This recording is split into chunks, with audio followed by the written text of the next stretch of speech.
Morning, it's 5:45. I'm going to talk about last week and everything that happened from week commencing the 21st of January 2019. So I've made some notes about what happened last week. So Monday, at work, Josh, who's our video editor, had a great first meeting with Hillbark Hotel about a video that we're shooting with them. Originally I was hoping that I was going to be able to go on that meeting with Josh, but just taking into account everything that I had to do, I just decided that it probably wasn't the right thing to do, and just really to let him get on. There's just a time that you just have to trust the people who are doing. He's the one who's got the relationship with them in the first place, and there was always going to be a danger that I was going to do something like go crazy and start going on about all the positives about doing content or taking video in a strategic way to chop it down and make content which could then be pushed out over paid advertising to help them achieve their goals on a business point of view. I mean, he had a really great meeting, which is the cool thing. And funnily enough, they also see the value of video and to push specific things like I believe they do things like archery. There's archery courses nearby and stuff like that, so that they can see the value. So as with anything, it's always easy to sell to people who want to buy, and equally you can't sell people who are unsellable. And I think that basically came into clarity because Winsford 1 to 5, who's a client of ours on a local industrial estate near us, they had a video promotion, or they were looking at running a video to promote the actual business park, but they decided against it, which is kind of doesn't make sense, because if you look at some of the money, I think they'd spent something like £2,000 on something like a Christmas tree, and then they weren't necessarily prepared to they weren't interested in spending any kind of money on a video. And I think it's basically because they couldn't really see what the video could have done for them. But that doesn't really, for me, that's fine. That goes down to, you can't sell people who are unsellable. But on the same basis, there could well be people within that room who might have been more interested, who we could approach to direct. And I think that's probably what we're going to do nearer the time.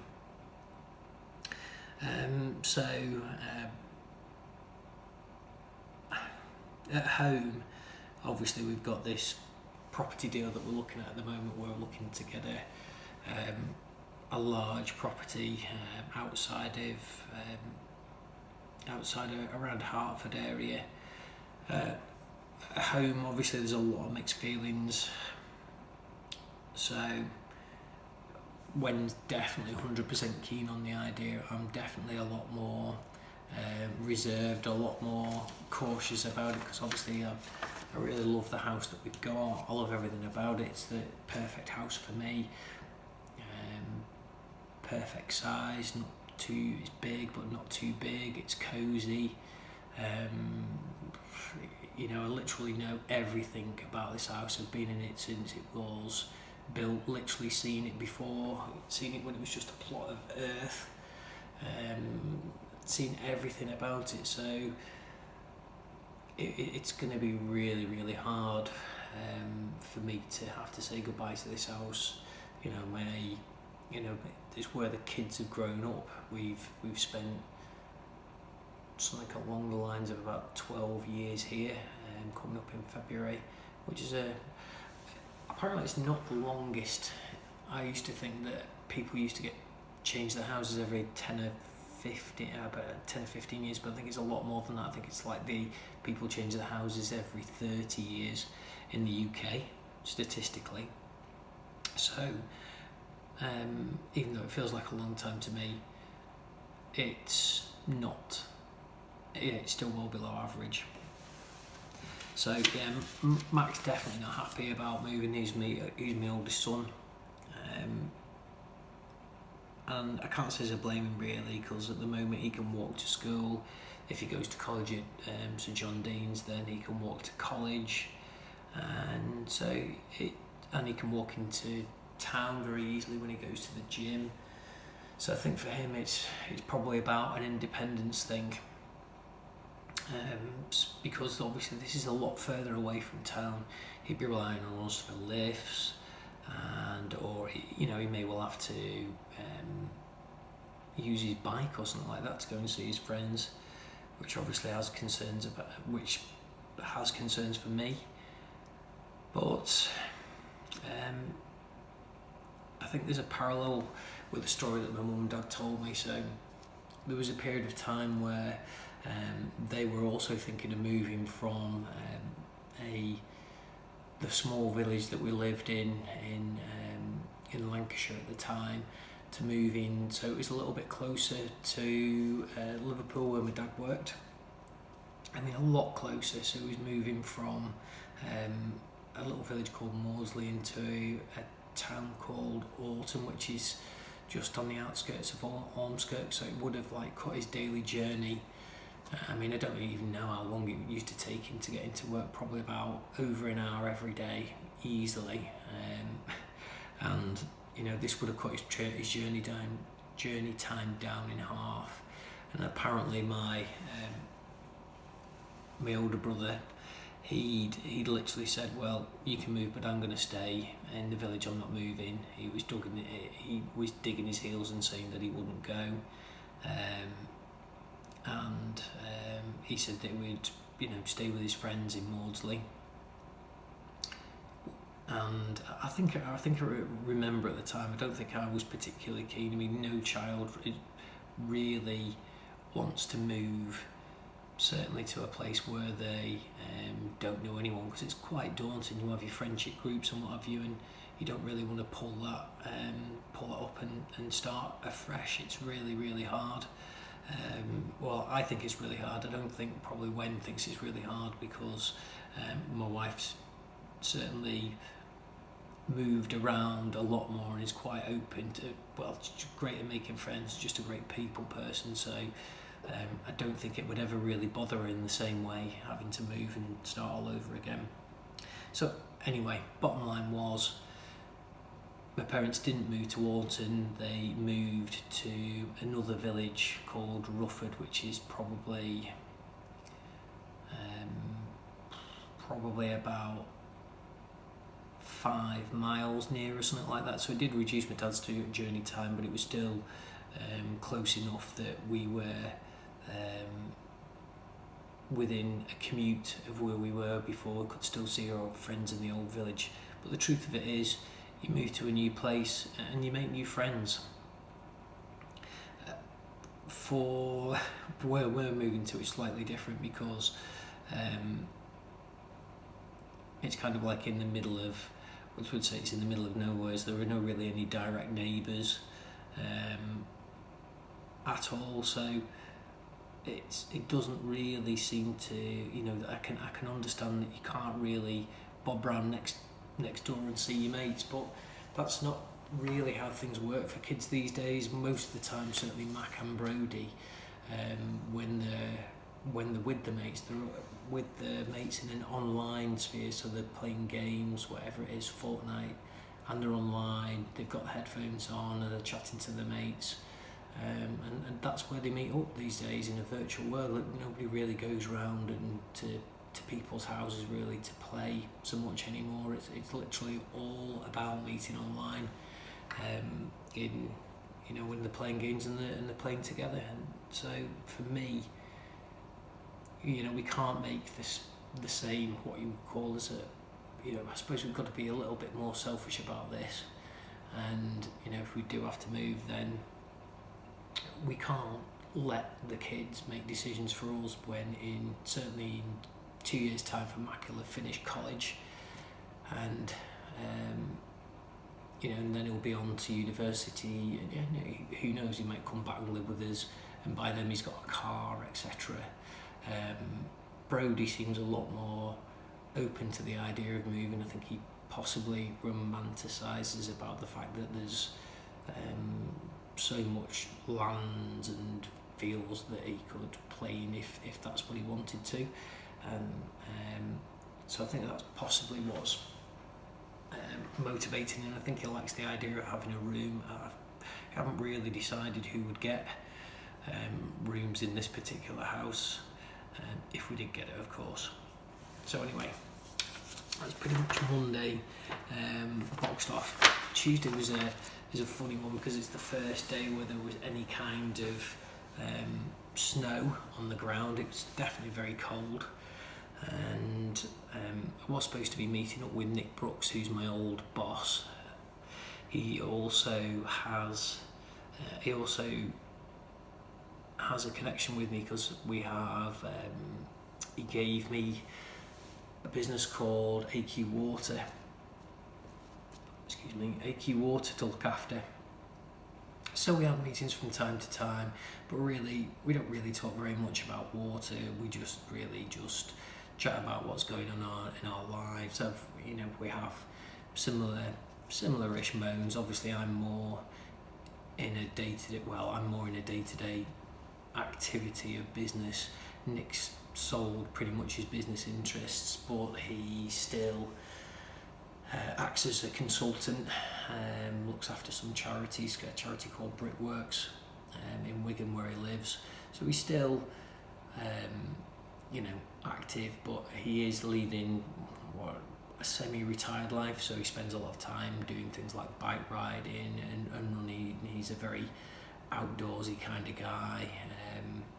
So we were supposed to be meeting at Lynn McDonald's in the morning, but because of a few flakes of snow, literally the whole country around Wigan, where he lives, is pretty much ground to a halt. So we just cancelled that meeting, and I think we haven't put a new date in the diary. I'm waiting for Nick to come back to me on that one. But also Darren, who's a print manager, who lives in Stoke, his local roads were all frozen up, so he wasn't able to come into work. But the good news is that he was able to work remote, and he's looking into the finances to do with the print side of the business, because we're doing cost analysis on jobs at the moment and working out different costs on what it would have been. The cost is for all the jobs that we've done so far in print, the costs, what they would have been if we'd have had Darren in from the scratch, and he's basically rationalised all the materials, reduced the materials cost, changed the specifications so that a lot of the materials that I'd over-spec'd, wanting things to be the complete best. For example, using vinyls on jobs that would be suitable for 5 to 7 years for something that's a promotional item that's going to be recycled after 3-4 months or something like that. Doesn't really make any sense.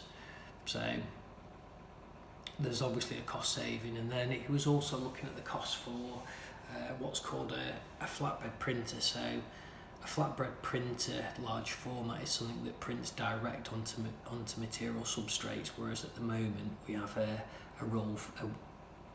60-inch wide roll-fed machine, and you can print onto it, which is great, but then what you have to actually do is then run it through a machine, and you have to mount the label onto the material itself. So we're drilling down on costs for that, so that the fact that it was snowing, he was able to log on from home and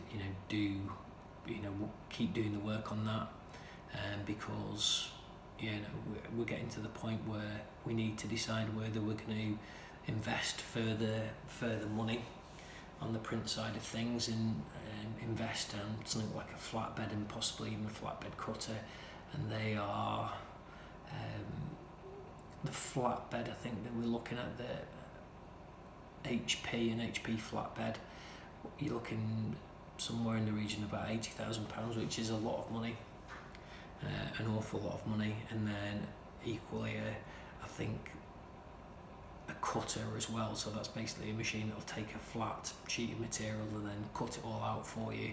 Again, you're looking at another £80,000. So that's like a lot of money, and that the only way that we would be able to take on that kind of investment is knowing that we had the business to justify having that kind of machinery.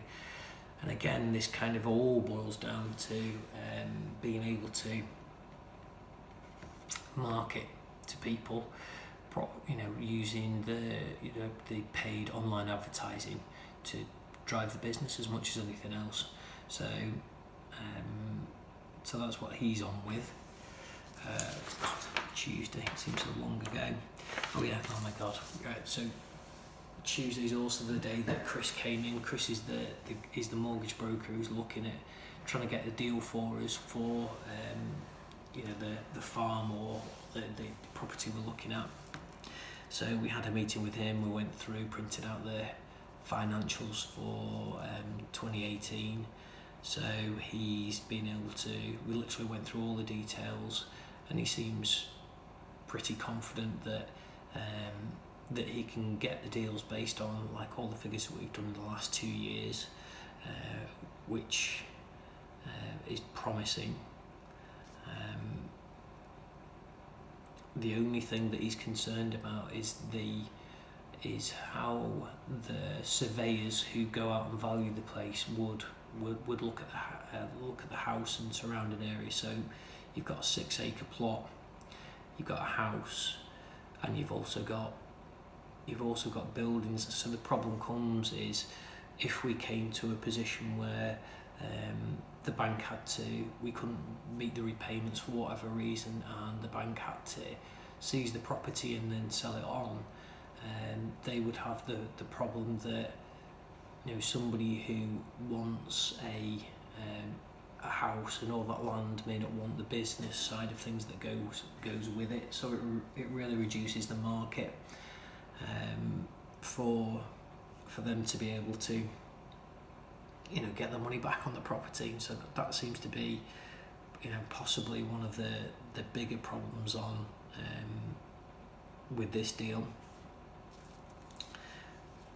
Tuesday morning, I would say that the nerves and anxiety that I suffer from quite a lot woke me up again. So I may set the alarm for 10 to or 5 to 5 in the morning, but sometimes I wake up about 4 o'clock, and it is anxiety because I just literally feel I think it's fight or flight, I think that's what it's called, but it's basically where I just literally wake up and think, oh god, I'm really have to gonna get up and get on and start doing some work. It's not really a nice feeling, but it's something that I've learned to just accept that it's just part and parcel of what goes with the job that we're doing. So yeah, I also did a lot of pros and cons on the deal. So it was unfortunately it seems a lot easier for me to think about the cons, the things that I don't like about the potential deal. For Wendy, it's she views it in a completely different way. So I literally wrote down all the cons and got Wendy to write down all the positives, which she was able to find loads. So it's good to see that different people have different ways of looking at the same thing. It's all to do with your perspective on something and how you frame it. And I think that probably helped for me to see or to start seeing that there was an upside to moving, not just kind of like saying goodbye to the this home that obviously I'm like mega attached to. So Yeah, so Wednesday, just making that, well, Wednesday was down to doing some kind of, we did a lot of investigation in terms of the mortgages, in terms of the types of mortgages that we could go for. So you can either have a residential mortgage, which is what we're hoping to go for. So residential mortgage, you can have those over like a longer period of time. I think this one that we're looking at is a 22-year term. Obviously, the shorter the term, the longer the term, the lower the repayments. But obviously, the lower the monthly repayments, but the more you pay back over the longer term. Then you have a mixed use mortgage, which I think is possibly at the moment, that's what banks would categorise this at. So that's where you've kind of got living space and you've also got working space, which is probably, well, that's what it was, but where the people actually get a mortgage in that kind of name, I find really puzzling, because as long as the mortgage company is being paid the monthly payments that they're looking for, does it really, I ask myself the question, how does it really matter? But I think that goes back to the previous point that I was making about, they have to think of, if all went wrong, how would they sell the property? And I think that's kind of, that has a bearing on it. So at the figures that we've currently been quoted for monthly figures, if we went for a mixed use mortgage, which we would get a lot easier, then I think it's something like possibly double the monthly cost in the repayments. So obviously we are hopeful that it would end up being a residential mortgage. The other thing that we've been looking at is also trying to find out, do some initial diggings on Wednesday in terms of, what's the status of the land. So at the moment it's in a, we thought it was in a green belt, and then it's just a question of, what is in green belt, what isn't, what are the solutions that we can look at in terms of, do we really need a 6 acres worth of land? And if we don't, then what can we do with it? Can we sell it off for development or whatever? So Thursday, I was out in the office all day, because on Thursday night, the guys who were doing the toilet rollout, that's Aidan and Robert, they were doing the first fit for W.H. Smiths at Knutsford, where they were fitting all the signage and graphics. So because they were going to be working through the night, I couldn't really obviously expect them to work all the day and then work through all the night. So that meant that I then did the toilet poster frame rollout with John, who's the co-owner of We Deliver. So I spent the day in a van with John, so we went all the way up across, I don't know if it's crossing up, but we went to Grantham, which is, I think it's towards maybe Yorkshire way, something along those lines, and we fitted the frames, and then after that we went back down to Donington Park. But the good news is that because John was driving, what I was able to do was work on the laptop from the cab of the van, and just literally hook it up to my phone and then get online. So I was able to do my emails pretty much all day long, which is good, because it meant I could keep on top of everything. It also meant that we could look at things to do with the planning and what the possibilities were with it and what the options are on the property. So when spoke to a property developer who we bought this house from, called it's like Carl CB Homes, and he said that pretty much, well, we've spoken to him and also a friend of mine called Nick, and he works for a company called Swallow Hill Homes, and they do kind of like small business they're like a small house builder, and so he understands about the legislation on these things, and both of them have said the same thing, which is the property that's, or the fields that are across the road from the house, which is probably about half the acreage, I would say,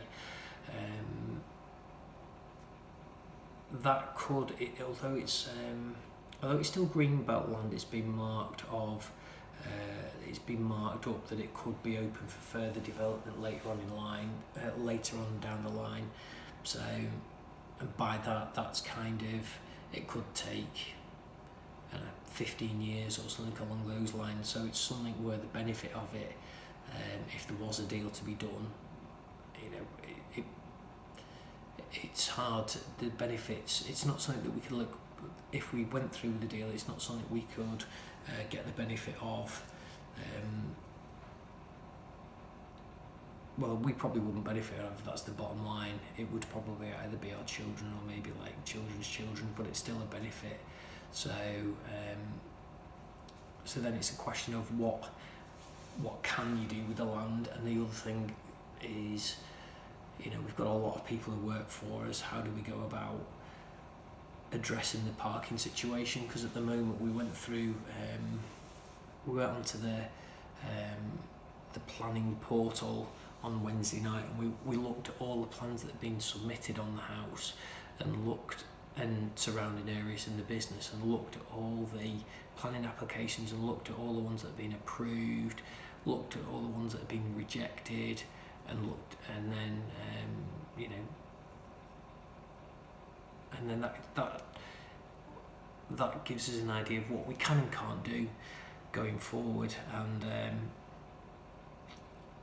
one thing that we can do is there's a product that you can get which is like a mesh product, and so what you can do is put that down on a field, and that then means that you can do things like park cars on it without the grass getting churned up or turned into mud.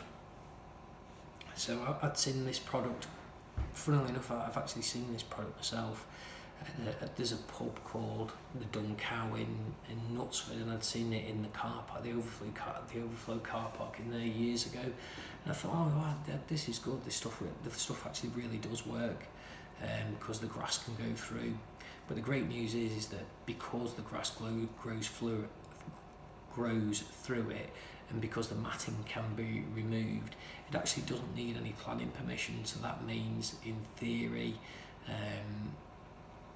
the field that's kind of that goes off where the rest of the car park is, we could literally cover that all in matting, and there'd be plenty of room there'd be plenty of room for, I don't know, probably 30 vehicles or something like that. So I couldn't see us being in a situation where we would need any more, but in theory, if we did need any more, then we could just keep on extending that parking zone, using the matting for pretty much, you've got like probably 3 acres on that side of the road to play with, so there's no limitations then by the actual parking of it. So yeah, all positive. On the Thursday, I met John at the office at 7 a.m. and I don't think I got back till maybe about, I think it was probably about 8 o'clock when I came back on the Thursday night. So it had definitely been a long day, but not as long as the day on Friday. The original plan was for John to do those toilets with me on the Friday, or the toilet frame rollout, but his wife was really poorly. She's she's got a terminal illness. She has a meeting, I think, with her employers to try and just a meeting with her employers. I'm not quite sure how we know what the actual details of it is, but it meant that he wasn't able to come along. So I'd originally planned to take Dan Lloyd, who's one of our apprentices, along with him, But then it transpired that, well, when he asked me what time we'd come back on the Friday night, and I said, well, it could literally be any time, because on a Friday you really can't predict what the traffic's going to be like on the M1 or even the M6. So I said it could be 10 o'clock. And problem is, it was his girlfriend's birthday, so he was supposed to be picking her up and taking her out. So it basically meant, with Elliot and Aidan and Robert being out on the fits the night before, the only really options were to either do it on my own or take my dad, who's I think 83, so that wouldn't really be a particular, although he's like incredibly fit, it would be like a long day for my dad, to be up at like a crazy o'clock. So I decided to just bite the bullet and just thought, well, stuff it, I'm just going to have to do it myself. So that ended up meaning that I was up at probably 4:30 on the road for, or left the house about 5 o'clock. I had to go into the office and pick up some bits and send a couple of emails to clients. And then I set off, and I then had to drive in my car to Congleton, where the van was at. I had a McDonald's breakfast on the way, which was good, at Congleton, and then I had to load all the van, take all the stuff out of the car, put it in the van, and then I had to drive the van, which I've never driven a Sprinter van before. It's a big like 4-metre Mercedes, I think it's a CD, 316, but basically it takes a 4-metre long payload inside, so it's a very, very long van. Never driven one before, so indicator stalks, which side are they, how do you spray the windows, all those kind of things. And obviously I was having to learn that out when it's pitch black inside the van, so I kind of had to figure it out as I was going along. And I don't know, I'm sure somehow or other it took me the wrong way, because it actually took me all the way back to the M6 when I was heading to the A50 to cut across to the M1. So that was seemed a bit daft, but anyway, bottom line is I got to Toddington so it was about 6:30 by the time I left. By the time I left Congleton in the van, and I got to Toddington for, I think I signed in at 9:20 or something along those lines. So yeah, it was a 3-hour drive. But the good news is, when I'm on the drive, it gives me a chance to listen to a whole load of podcasts. So I think I listened to a load of the Gary Vee ones on the way there. And then, then I started listening to Kat, who works for us. She's got a podcast called the DPC Club, which is Dead Parent Club. So when I started work there, I just literally, every time I worked, I had that literally on for the whole of the day, which was something like, I think I listened to about 9-hour episodes. So I've listened to every single episode that they've done so far, and they're really good. And it's all about people who are either young, like maybe teenagers, quite, or young, when they've lost their parents, or a parent's died, while if you're a teenager, that kind of thing. Doesn't seem to be anybody out there who really can understand, because generally speaking, parents would possibly, in a best case scenario, possibly be dying when you're of a similar age to me, maybe in your 50s, that kind of thing, 50s, 60s. So that's where the support's aimed for at the moment. But obviously, if your parent dies when you are a child or a teenager and what have you, there doesn't seem to be that same kind of support. So that they do, an amazing job on that. There's Kat and her mate Sam, and they often have things like people who they interview people and they talk to themselves, and it's about, so it is a bit of a delicate subject, but they handle it really well, and they class it as banter, but it's like jokes, and they're able to laugh about things. And I think it's easy for them to laugh about it when the people who they're talking to have been through the same thing, and it makes them more relaxed. So yeah, although I've got no, fortunately for me, touch wood at the moment, I've not had that kind of experience. It does help me understand the pain that when something like that happens to me, that I should be able to. I think it probably helped me cope with it more, and so yeah, that was it. Certainly kept me entertained while I was doing the toilets. But in the morning, I had a more challenging job. The client that we had have got these giant, what they call them, totem signs. They're really big, tall signs. They're probably about the height of a door, something like that wide, and about half the door's width. In terms of, and there's maybe six individual signs on each one. So because they were closing one of the stores, they wanted it blanking off, and I'd taken, the guys had pre-prepared these panels for me, but the size that they'd done the panels was the size that the panel would need to be if it was going inside these totems. And what I was doing was blocking it, so I had to measure the aperture, and then I had to trim off 20mm round all the edges on all these signs. So if you think that's whatever, oh my god, I don't know, it's probably like trimming through 5, like if you would put it all in a line, it's probably about 4 meters worth, 4.5 meters worth of a line cutting through 3mm foam, which is like a plastic with a stamp with a knife blade in the back of the van, and it was freezing cold. And then obviously you've still to then fit the sign. It's this material, this 3mm material, is like big and floppy, so you've got to wrestle with that.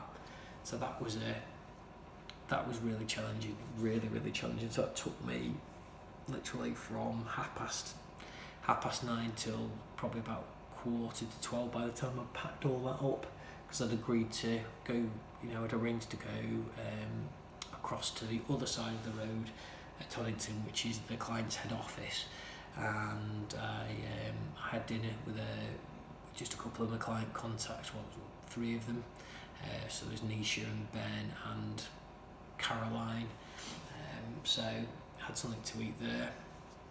And then in the afternoon I then had 38 toilets where I had to pull all the signage off,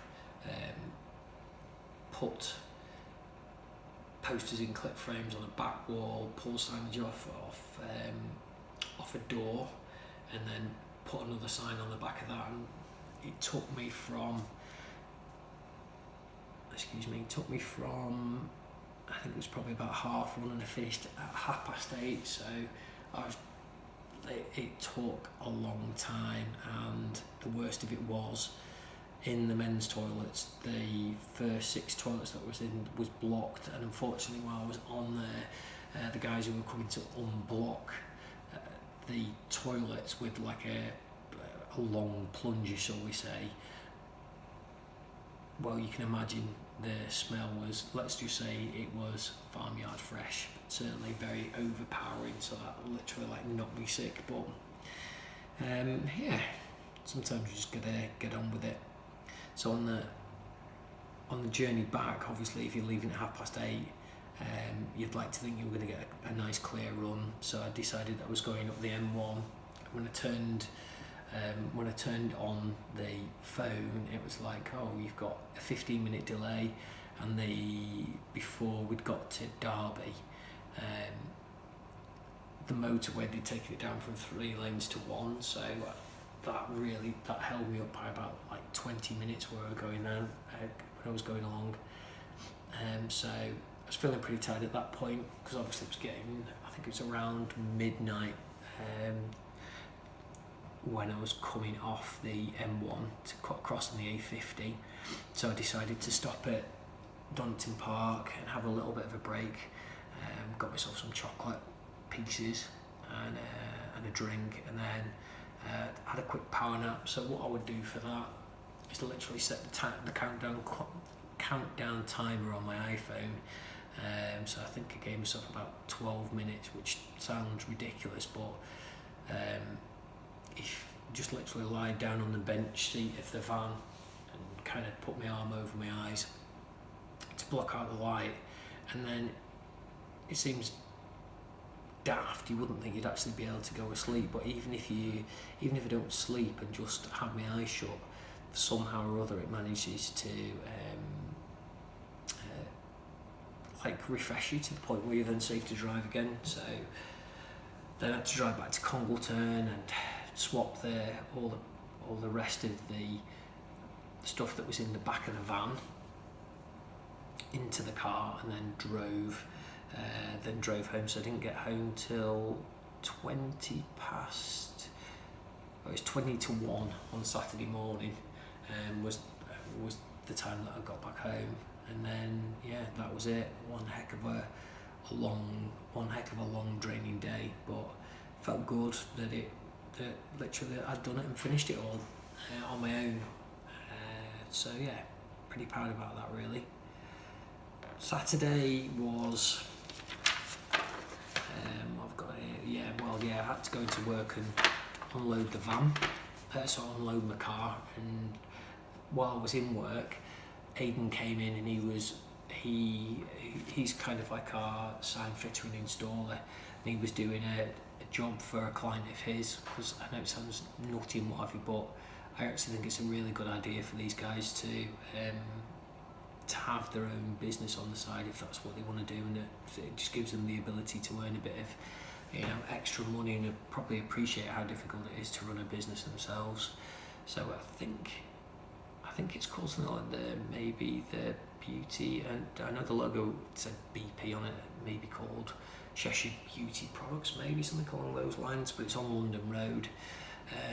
So I was in the office, did a bit of filing and stuff while he was in there, so I could give him a hand. Well, I originally thought that the sign would go in the back of the company van. I was going to drive it down, drive it to where he was doing the fitting on London Road, but it turned out that it wouldn't fit in the van, and we ended up putting it on the back of his on top of the roof rack on his Transit Connect. So so left him doing that. Came back home. When was out at the same time, she was at the Trafford Centre shopping with her mum and Mick all day. And then I went on Facebook, spent a bit of time, going on Facebook and just going through that and replying to comments as part of my learning about social media, because if you're going to learn it, you have to be a practitioner of it, as in actually to use it. So it must be pretty weird for people seeing me on there, probably thinking in their minds that I'm on there for the same reasons what they are, but obviously some of it's interesting to it's nice to be able to write nice things on people's comments. I like that aspect of Facebook and Instagram and those kind of things. If you're liking people's posts and what have you, then hopefully that should make them feel good about themselves. So that's a good thing. And then on Saturday night we watched Train Spotting. Oh yeah, Mick and Sherry came round here, did they? Or was it just Sherry? Yeah, I think it was maybe Mick and Sherry, and Brody was here, and then it ended up where we were just having a chat, and then I ended up having a massive argument with Brody, my youngest son, because he just sometimes, he's such a lovely lad, but sometimes when I feel sometimes his lack of respect for his elders, and possibly the lack of, you know, the more relaxed parenting style that we've had with Brody comes back to bite us in the bum, and he just has. It can sometimes, his behaviour can be just so challenging, and what I have to do is I just have to, I would say, grit my teeth or just try and let it go. But sometimes he just pushes me over the edge. So we ended up having a point where I'd literally lost my temper with him, where I was getting quite threatening with him, and just literally said that if he overstepped the mark, then that was it. It was going to be his phone was going to go, his Xbox was going to go, and all the rest of it, because it's just like, I just cannot just put up with this anymore. So I was even thinking about going into work, because I just thought, I can't even be in the same room with him, because I'm just that, in the same house, I'm just that mad. But understandably, because I've not really spent that much time with Wend, with being out the last couple of days, I decided to just keep him away in the toy room and just avoid contact with him wherever possible. For the rest of the evening, we watched Trainspotting, which is a classic film with Mac, set in Scotland. It's all about kind of it's with Ewan McGregor in it, and it kind of like he's just in a bad world where he's addicted to drugs. I think he takes heroin and stuff like that, and pretty much anything he can get his hands on. So it charts, you know, what his life. So it's entertaining. It's quite a few like 80s tunes and what have you, and it shows a bit of like rave culture and what have you, that obviously touches on, you know, the stuff that Wend and I did when, certainly more Wend rather than I, but so it was a culture that Wend and I spent our early lives, our early adults' lives in. So obviously it's something that we can identify with. So that was interesting. It's just crazy to look how dated things look, like cars and just what people wear. It's just crazy, because that seems like yesterday to me. It doesn't feel that long, but I look at it now and it just looks so ridiculously old. It's frightening. So the other thing was, we through YouTube, I don't know, for some reason or other, I went on and watched, I think, I know what it was. It's because I was going to change on, when I was watching it on the television, I was going to change the YouTube channel to my own personal one that this is on, so I could watch the Lombok video that Josh had done. But I ended up somewhere or other playing puppy videos, so we ended up, Wend and I sat down and we watched all the videos that I'd taken of our dogs, well, Snooki I should say, when she was a puppy, and seeing just how small she was. So that was good. It's, again, it kind of underlines the importance to me of, you know, doing these recordings, because, you know, at the time when you're in it, you know, they seem so current and what have you, but then when you look back and you see how things were in that particular moment of time, it's just crazy and just leaves you feeling good. I mean, the crazy thing is that dog, Snooki, is just so, I don't know, not so much disobedient, but certainly got a mind of her own. Again, product of bad doggy parenting, shall we say. But she won't do things like really throw a ball and bring it back to you. But then we were watching footage of her when she was a tiny puppy. She would literally go chasing after a ball and catch it and bring it back and drop it and all the rest of it. And it's like, why didn't we keep doing that? It's just, you know, crazy. Certainly as a dog walker that I'm, you know, we've got a field nearby here which I love. It's called St George's Field, and I literally walk the perimeter of that, and the dogs they kind of like generally walk, you know, follow me, keep tabs on me, keep seeing where I'm at, and they'll wander off and go and do their thing, and I'll just keep literally doing laps and laps and laps of walking around while listening to my podcasts. But you know, I'm a walker, whereas some of these other dog walkers, what they do is they have this giant, I don't know, they're like a plastic stick that holds a ball, and then you wing the ball and the dog goes running after it.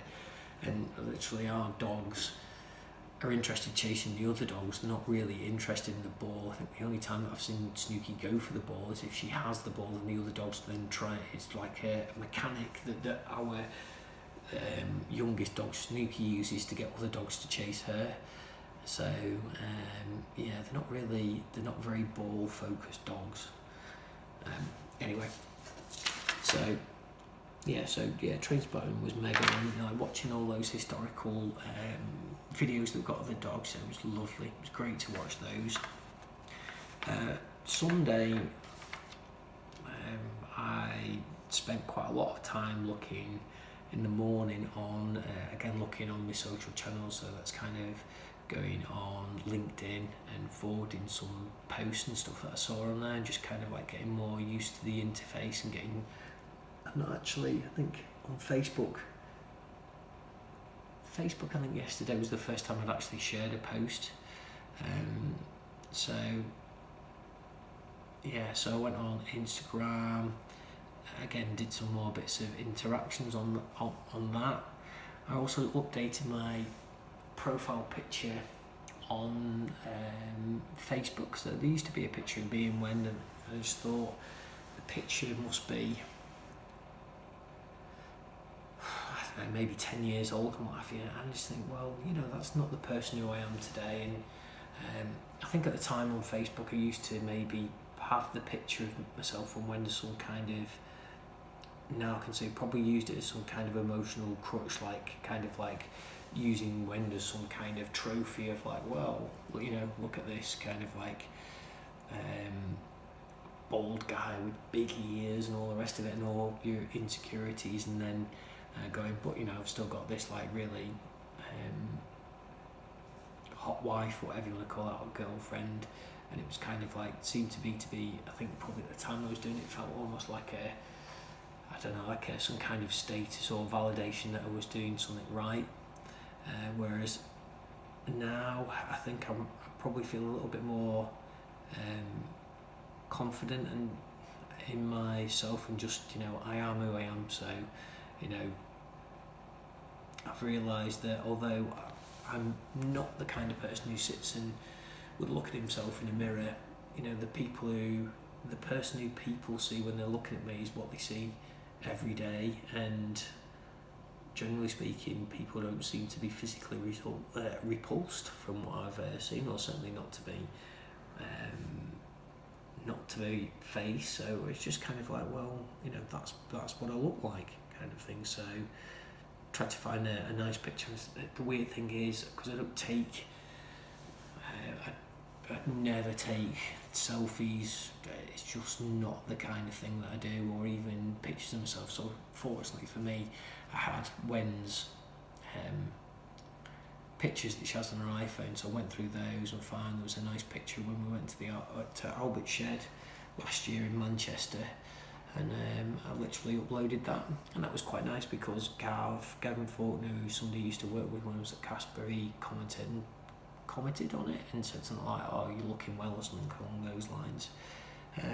So yeah, it just goes to prove that then when you do get like a nice post off somebody, I just thought, "Oh, thanks mate," kind of thing. I think I thought, "Oh, cheers bruv, miss you," because he was like a busy mate kind of thing. Funny enough, actually one of the great things about Gavin, absolutely top guy, he was the one who introduced me to the first bit of Positive Mind book. I think it's called The Impact Code by Nigel Risinger, something along those lines. But I bumped into him when I was doing Christmas shopping in the Trafford Centre, and he was literally I think it was behind me and he tapped me on the shoulder, and then somehow or other in that really short period of time, in that 5 or 10 minutes when we were talking, because we were both going looking for Christmas presents at the time, he'd said, you know, what a great book it was, and suggested that I read it, and I did. Great book. I'll probably talk about it in more depth another day, but it's certainly been a book that's certainly did a lot of the groundwork in terms of thinking, like my thinking on business and life and positivity and what have you. So if you haven't read it, then I would definitely recommend getting a copy of it, because it's great. So yeah, on Sunday, well, our house is great. One of the great things is that you've got like a massive amount of cupboard spaces and storage spaces that you can just hide all kinds of stuff in, which is great when you want to have the place looking tidy. However, if you then move into a house which, although I think it's something like 25% bigger, I wouldn't say in terms of the amount of storage space that it's got, I wouldn't say is as much, or it doesn't seem to be as much. So we're having to start the arduous process of just kind of like decluttering all the stuff that we've got. And unfortunately, that's something that Wen's doing, because most of the clutter is Wen's. So she started on the cupboards back here, emptying those out, and not all of them, but just like the central cupboards, because the end ones are mine and those are Wen's. So there was a whole bin bag full of stuff, and books that needed recycling, so I had to go down to the tip, amongst other things. What else to do? Did I go into work? Yeah, went into work, returned my step ladders, and then what else I've done? Taking the dogs for a walk. Yeah, took the dogs for a walk. Oh, blimey, there's all kinds of like alarms going off, so let me just turn that off.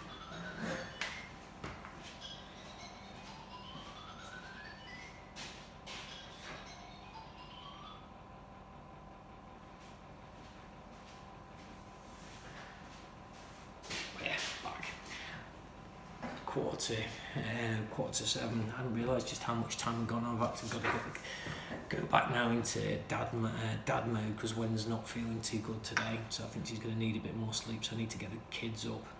That's pretty much it. I'll pretty much wrap up. So later on in the day, I went to see my parents, just gave them an update on where we're at in terms of their house situation, and then in the evening I spent about a couple of hours with Mac, and he's my oldest son, he's now 15, and we were just talking about the platforms that he uses on social, how he uses them. So he showed me all how he uses Snapchat, also TikTok, which used to be Musical.ly, which is kind of like very short clips, generally to music, or like memes, people slipping over, that kind of thing. He also showed me Twitch, which is like a live streaming of people watching video games. And then we also showed me a bit on esports, which is kind of like where people just watch other people playing video games, even in an arena, which is a crazy concept. It's quite interesting though, thinking that it's really big in America, and I'm like thinking, I wonder if that's something we could, anything where there's an opportunity, something that I'm looking for. I'm thinking, God, is that something that we could look at doing at some point or other? Anyway, it is or it isn't. Oh yeah, what did he do? He showed me, there's a guy called the YouTube highlights of the year, and he showed me highlight reel of the year, and he showed me that the one on YouTube got 17 million thumbs down or dislikes, whatever you want to call it, and 2 million thumbs up, which is a bit crazy. But then PewDiePie did his own one, which is a more true kind of review of the year and what happened in 2018, and he's got 40 million likes.